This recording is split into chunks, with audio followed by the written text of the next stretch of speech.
আজকে আমরা এই ভিডিওতে নবম শ্রেণীর গণিত কোষে দেখি 15.1 অধ্যায়ের 20 দাগের 1, 2, 3, 4, 5 এই 5টি প্রশ্নের সমাধান করব। 20 দাগেরটা দেওয়া আছে সংক্ষিপ্ত উত্তরভিত্তিক প্রশ্ন। একেরটা, একটি বর্গক্ষেত্রের বাহুর দৈর্ঘ্য 10% বৃদ্ধি করলে বর্গক্ষেত্রটির ক্ষেত্রফল শতকরা কত বৃদ্ধি পাবে, এটা আমাদের বের করতে হবে। দেখো, আমরা একটা প্রথমে বর্গক্ষেত্র এঁকে নিয়েছি, যার বাহুর দৈর্ঘ্য ধরে নিয়েছি একক। তাহলে আমরা এখানে লিখব, ধরি বর্গক্ষেত্রটির বাহুর দৈর্ঘ্য একক, অতএব ক্ষেত্রফল হবে এ গুণিত এ বর্গ একক সমান এ স্কোয়ার বর্গ একক। এবার বলা যে 10% বৃদ্ধি যদি করা হয় বাহুর দৈর্ঘ্য, 10% বাহুর দৈর্ঘ্য বৃদ্ধি করলে বাহুর দৈর্ঘ্য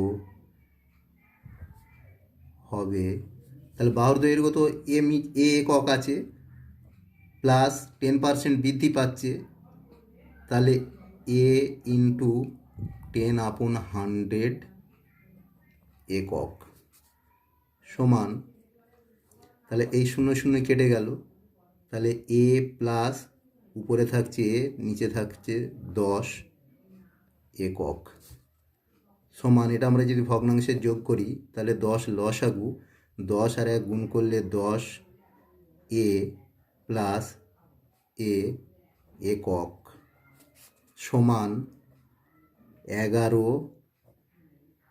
এ আপন 10 একক। তাহলে বাহুর দৈর্ঘ্য এইটা হবে, তাহলে ক্ষেত্রফল কত হবে? অতএব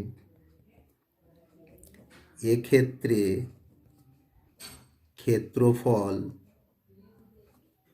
হবে, তাহলে বাহুটা এটা 11 এ আপন 10 গুণিত 11 এ আপন 10 বর্গ একক। অর্থাৎ আমরা বর্গক্ষেত্রের ক্ষেত্রফল কি জানি? বাহু গুণিত বাহু। তাহলে সেই জন্য আমরা এটা করলাম 11 এ আপন 10 গুণিত 11 এ আপন 10।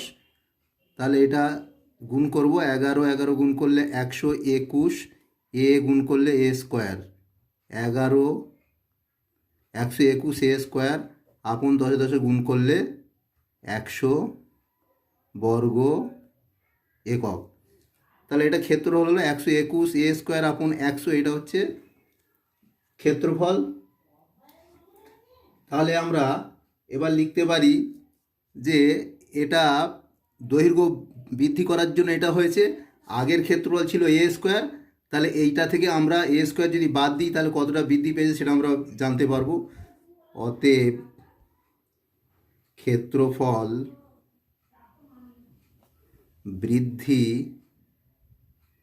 বৃদ্ধি পায়, তাহলে 121 এ স্কোয়ার আপন 100 মাইনাস এ স্কোয়ার বর্গ একক। তাহলে এটাকে আমরা ভগ্নাংশে যদি বিয়োগ করি 100 লসাগু, তাহলে এটা হচ্ছে 121 এ স্কোয়ার মাইনাস 100 এ স্কোয়ার বর্গ একক। তাহলে 121 থেকে 100 যদি বাদ যায় তাহলে 21 এ স্কোয়ার আপন 100 বর্গ একক। তাহলে এটা বৃদ্ধি পেল। তাহলে আমরা এবারে লিখতে পারি এ স্কোয়ার বর্গ এককে ক্ষেত্রফল বৃদ্ধি পায়, কত বৃদ্ধি পেয়েছে? বৃদ্ধি পেয়েছে 21 এ স্কোয়ার আপন 100, 21 এ স্কোয়ার আপন 100 বর্গ একক। তাহলে 1 বর্গ এককে ক্ষেত্রফল বৃদ্ধি পায়, তাহলে 21 এ স্কোয়ার আপন 100, এটা ভাগে থাকবে উল্টে গেলে, তাহলে এটা নিচে আসবে, নিচে এ স্কোয়ার লিখব বর্গ একক। আর শতকরা বলেছে, শতকরা কত বৃদ্ধি পাবে, তাহলে 100 বর্গ এককে বৃদ্ধি পায় 21 এ স্কোয়ার গুণিত 100 আপন 100, এখানে গুণিত হবে গুণিত এ স্কোয়ার। তাহলে এই এ স্কোয়ার কেটে গেল, 100 কেটে গেল, তাহলে 21 থাকলো বর্গ একক সমান 21 বর্গ একক। অতএব আমরা লিখব যে বর্গক্ষেত্রটির ক্ষেত্রফল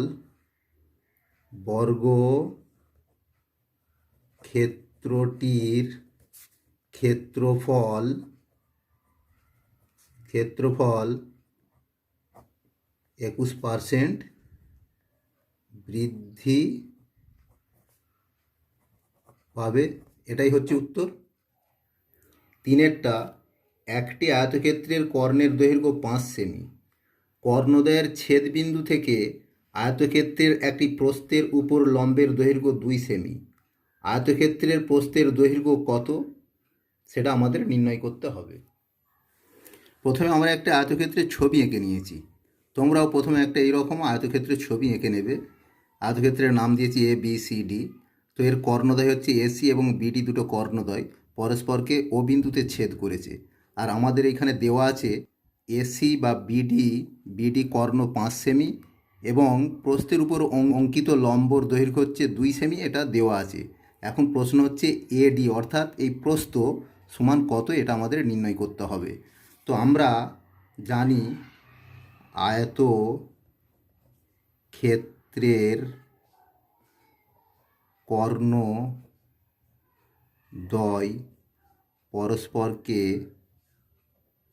পরস্পরকে সমদ্বিখণ্ডিত করে। তাহলে এইখানে আমাদের দেওয়া আছে কর্ণ 5 সেমি। তাহলে এই কর্ণকে 5 সেমি যদি হয়, তাহলে এটা দ্বিখণ্ড হয়েছে, আর 5-এর অর্ধেক হবে। তাহলে 5-এর অর্ধেক হলে আমাদের কর্ণ হচ্ছে ওডি এইখানে হচ্ছে কত, ওডি সমান 5/2 সেমি সমান 2.5 সেমি। তাহলে এইখান থেকে এটা 5 সেমি হলো, কারণ এটা পুরোটা এইখান থেকে এটা 2.5 সেমি হলো, কারণ এটা পুরোটা হচ্ছে 5 সেমি, তার অর্ধেক হচ্ছে 2.5 সেমি। আর আমাদের এখানে দেওয়া আছে ওই সমান 2 সেমি দেওয়া আছে। তাহলে আমরা এখানে পেয়ে গেলাম কি, লম্ব পেয়েছি, অতিভুজ পেয়েছি। আর যেহেতু এটা ডি ও ই, এই ত্রিভুজটা হচ্ছে সমকোণী ত্রিভুজ, তাহলে আমরা এখানে লিখতে পারি যে ত্রিভুজ ইওডি এর ভূমি, তাহলে আমাদের এই ভূমিটা বের করতে হবে, ইডি বের করতে হবে। ভূমি ইডি সমান, আমরা জানি অতিভুজের একটা সূত্র আছে, তাহলে ভূমি যদি বের করতে হয় আমরা লিখব √, অতিভুজ, এটা হচ্ছে ওডি অতিভুজ এ স্কোয়ার মাইনাস লম্ব মানে লম্ব হচ্ছে কি 2 এর স্কোয়ার, এটা হবে একক, সমান 25কে 25 দিয়ে গুণ করলে হবে 625 বিযুক্ত 2×2=4 সেমি। এখানে একক দেওয়া নেই, এখানে একক দেওয়া আছে সেমি, বলা আছে সেমি, তাহলে আমরা সেমি লিখব। তাহলে এটা √4 যদি মাইনাস হয়, তাহলে 2.2 পাঁচ সেমি সমান 225-এর বর্গমূল করলে 1.5 গুণিত 1.5 সেমি সমান 1.5 সেমি। তাহলে এটা আমাদের ডিই বেরোলো। ডিই মানে এইটা অর্ধেকটা বেরিয়েছে, তাহলে অর্ধেক মানে এডি সমান কত? অতএব আয়তক্ষেত্রের আয়তক্ষেত্রের আয়তক্ষেত্রের প্রস্থ এডি এডি এডি সমান 1.5 গুণিত 2 সেমি সমান 3 সেমি। এটাই হচ্ছে আয়তক্ষেত্রের প্রস্থ। এটাই আমাদের উত্তর হবে।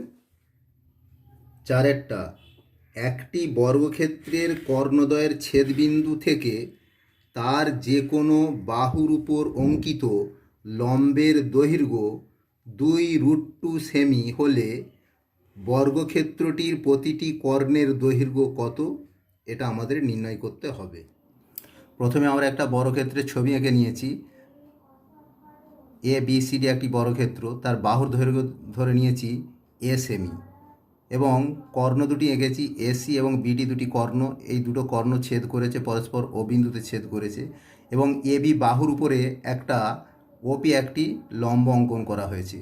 তাহলে এ বি যদি এ সেমি হয়, তাহলে এ আর পি হবে এ/2, অর্থাৎ এটা মধ্যবিন্দু, পিটা মধ্যবিন্দু, সেই জন্য এটা এর অর্ধেক।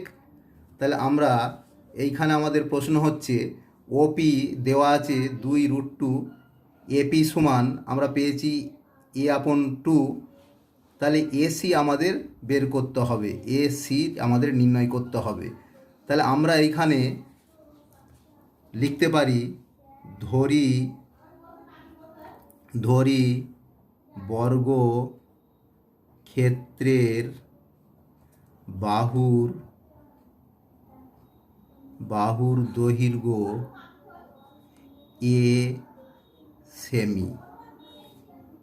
এ সেমি। তাহলে অতএব কর্ণের দৈর্ঘ্য সমান a√2। তাহলে আমরা এইখান থেকে এটা এসি, কর্ণ মানে এটাকে আমরা বলতে পারি এসি লিখতে পারি, কর্ণ এসি সমান a√2। তাহলে এ ওটা কত? অতএব এ ও সমান a√2/2। এখানে সেমি লিখতে হবে, সেমি, এখানেও একক হিসাবে সেমি লিখলাম। তাহলে আমরা এইটার দৈর্ঘ্য পেলাম a√2/2। তাহলে আমরা এখানে একটা ত্রিভুজ পেয়েছি, দেখো এ ও পি একটি ত্রিভুজ, এবং এটা যেহেতু সমকোণ, তাহলে এটা সমকোণী ত্রিভুজ। তাহলে আমরা এখানে একটা সূত্র অ্যাপ্লাই করতে পারি। ত্রিভুজ এ ও পি একটি সমকোণী ত্রিভুজ, অতএব ত্রিভুজ এ ও পি এর অতিভুজ A O square equal to AP square plus OP square, বা আমরা এও পেয়েছি কত? a√2/2 এর whole square equal to AP, দেখো এপি দেওয়া আছে a/2 এর হোল স্কোয়ার প্লাস ওপি দেওয়া আছে 2√2 এর হোল স্কোয়ার সেমি, বা এটাকে আমরা যদি বর্গ করি তাহলে এ স্কোয়ার, আর এটা হচ্ছে 2√2, 2√2 যদি ডবল গুণ করি তাহলে 2 হলো, আর নিচে হচ্ছে 2 দিয়ে 4 সমান সমান এটা হচ্ছে এ স্কোয়ার আপন 4, আর এটা হবে 2 দিয়ে 4, আর এটা √2 দুবার গুণ করলে 2 হলো, সেমি বা 2a² আপন 4 ইকুয়াল টু a² আপন 4 প্লাস 4 2 8 সেমি বা 2a² আপন 4, আমরা a²টাকে একই দিকে নিয়ে চলে আসবো, মাইনাস a² আপন 4 ইকুয়াল টু 8 বা সেমি বা 2 থেকে 1 যদি বাদ যায় তাহলে 1 থাকবে, a² আপন 4 ইকুয়াল টু 8 সেমি বা a² ইকুয়াল টু 4 8 32 সেমি। অতএব এ ইকুয়াল টু 32√32, তাহলে 32কে আমরা যদি ভাঙি তাহলে 2 2 গুণিত 2 গুণিত 2, তাহলে 4 2 দিয়ে 4 4 4 16 16 16 দুগুণে 32, তাহলে আমরা এটাকে দুটো করে 2a² একটা 2 রয়ে যাবে, গুণিত 2 সমান, তাহলে এইখানে থাকছে 2 গুণিত 2√2 সমান 4√2 হলো বাহুর দৈর্ঘ্য। অতএব এটা এর মান বেরোলো, আমরা এ ধরেছিলাম বর্গক্ষেত্রের বাহুর দৈর্ঘ্য, অতএব বর্গক্ষেত্রের বাহুর দৈর্ঘ্য সমান a√2 সেমি। তাহলে এখন আমাদের বাহু যদি পেয়ে থাকি তাহলে কর্ণ আমরা সহজেই পেয়ে যাব। অতএব বর্গক্ষেত্রের কর্ণের দৈর্ঘ্য সমান বাহু গুণিত √2, আমরা বাহুর দৈর্ঘ্য পেয়েছি 4√2 গুণিত √2 সেমি সমান 4 গুণিত দুটো √2 গুণ করলে 2 হবে সেমি সমান 4 2 8 সেমি, 8 সেমি। এটাই হচ্ছে আমাদের উত্তর। 5এরটা, একটি আয়তক্ষেত্রের পরিসীমা 34 সেমি এবং ক্ষেত্রফল 60 বর্গ সেমি। আয়তক্ষেত্রের প্রতিটি কর্ণের দৈর্ঘ্য কত, এটা আমাদের নির্ণয় করতে হবে। এখানে আমাদের দেওয়া আছে পরিসীমা এবং ক্ষেত্রফল দেওয়া আছে, এর মাধ্যমে আমাদের আয়তক্ষেত্রের প্রতিটি কর্ণের দৈর্ঘ্য নির্ণয় করতে হবে। প্রথমে আমরা একটা আয়তক্ষেত্রের ছবি এঁকে নিয়েছি এবং তার বাহুর দৈর্ঘ্য এবং প্রস্থ ধরে নিয়েছি। দৈর্ঘ্য হচ্ছে x এবং প্রস্থ হচ্ছে y। এখন আমাদের প্রশ্ন হচ্ছে এই কর্ণের দৈর্ঘ্য আমাদের নির্ণয় করতে হবে। তাহলে আমরা লিখতে পারি, ধরি আয়তক্ষেত্রের বাহুর দৈর্ঘ্য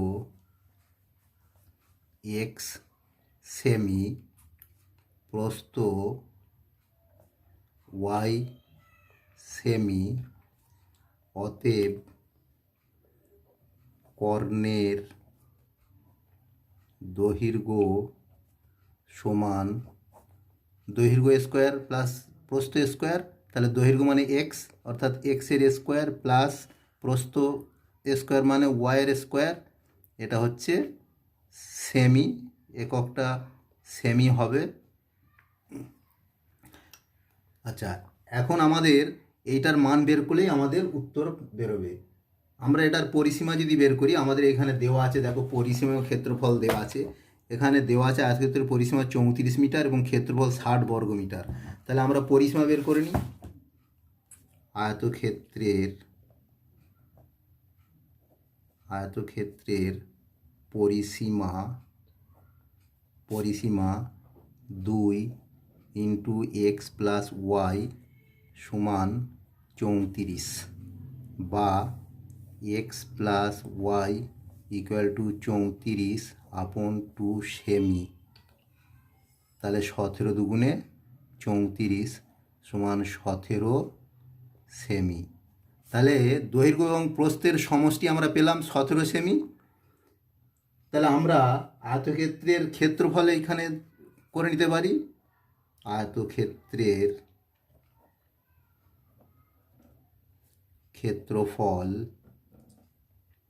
ক্ষেত্রফল দৈর্ঘ্য গুণিত প্রস্থ অর্থাৎ এক্স ওয়াই বর্গ সেমি। এবার আমরা এটাকে কি করতে পারি, এটাকে আমি যদি বর্গ করি তাহলে আমরা পেয়েছি X plus Y equal to 17 পেয়েছি। এখন উভয় দিকটাকে যদি আমরা বর্গ করে নিই, উভয় পক্ষকে বর্গ করে, তাহলে উভয় পক্ষকে বর্গ করে কি হচ্ছে, এক্স প্লাস ওয়াইয়ের হোল স্কোয়ার মানে এ প্লাস বি এর হোল স্কোয়ার ফর্মে আমরা এটাকে ভাঙছি। X square plus 2xy plus Y square equal to 17কে 17 দিয়ে গুণ করতে হবে। 17 তোমরা গুণ করে নেবে, 17 গুণিত 17, 17 গুণ করলে 100, 7 17 119 গুণিত 17 একে 17, 9 8 2 289, বা আমরা এক্স স্কোয়ার প্লাস ওয়াই স্কোয়ারটাকে এক সাইডে রাখবো। X square plus Y square equal to 289 minus 2xy আমরা সমান চিহ্নের ডান দিকে নিয়ে চলে যাব। মাইনাস xy সমান 289 মাইনাস 2 ইন্টু, দেখো আমাদের দেওয়া আছে xy মানে ক্ষেত্রফল, আর ক্ষেত্রফল আমাদের দেওয়া আছে আমাদের 60 বর্গ সেমি সমান 289 মাইনাস 120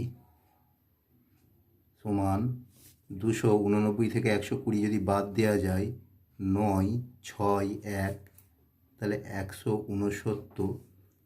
তাহলে X square plus Y square সমান এটা বেরোলো।